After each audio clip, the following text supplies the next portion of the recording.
जी नहीं, ये लाइब्रेरी है बातों की। यहाँ किताबें नहीं, बातों की भरमार है। तो स्वागत है आप सभी का बातों की लाइब्रेरी में।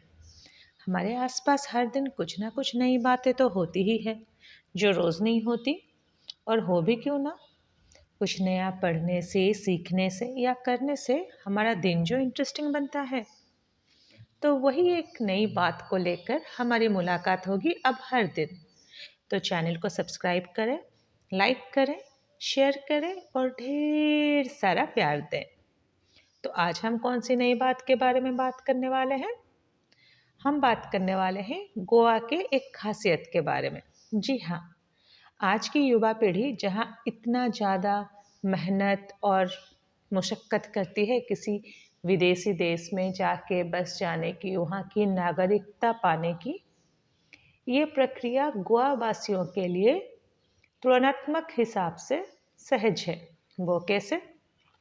जी, ऐतिहासिक संबंध जो है, सही समझा अगर आपने पकड़ लिया मेरे हिंट को।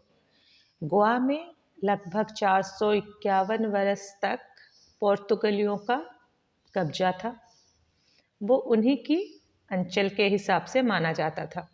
19 दिसंबर 1961 में पोर्तुगली उस जगह को छोड़ के अपने देश लौट गए और गोवा दमन दीव भारत के अंचल के हिसाब से भारत के साथ मिल गया। तो ये जो ऐतिहासिक दृष्टिकोण है, इसी के वजह से गोवा वासियों के लिए ये एक सुविधा नियम अभी भी पोर्तुगालियों ने बना रखा है कि अगर किसी व्यक्ति, उसके माता पिता या उसके दादा दादी 1961 19 दिसंबर से पहले गोवा में पैदा हुए हैं, तो उनको अपनी भारतीय नागरिकता को समर्पण कर, सरेंडर कर पोर्तुगली नागरिकता के लिए वो आवेदन कर सकते हैं और प्राप्त कर सकते हैं। तो ये हर किसी के लिए नहीं, केवल 2 पीढ़ियों के लिए। जो व्यक्ति गोवा में 1961 19 दिसंबर से पहले पैदा हुआ है, उनके बेटे बेटी या उनके पोते पोती, बस ये 2-3 पीढ़ियों के लिए ही ये लागू होता है। अब हम ये नहीं कह सकते कि अगले और 2-4 पीढ़ी भी अप्लाई कर सकते हैं। जी नहीं, उनके लिए ये नियम लागू नहीं होता। और इनसे फ़ायदा क्या होता है गोवा वासियों के? फ़ायदा वही है, जैसे आपको अगर पोर्तुगली पासपोर्ट मिल गया, तो आप यूरोप के किसी और देश में भी जाके काम कर सकते हैं, रह सकते हैं।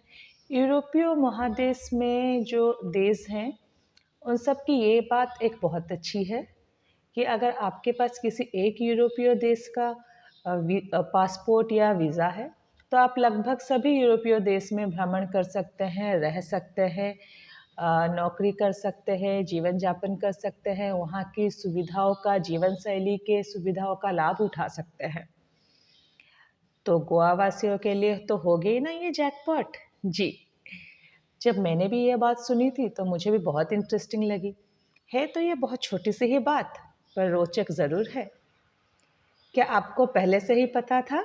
कमेंट पे ज़रूर बताइएगा। अगर आपके लिए नई बात थी तो मुझे खुशी होगी कि मैंने कुछ नई बात की किसी से। तो आज यहीं रुकते हैं, फिर मुलाकात होगी कल।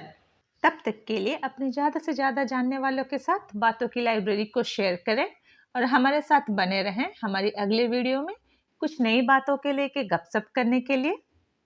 अब विदा दें। जय भारत। नमस्कार।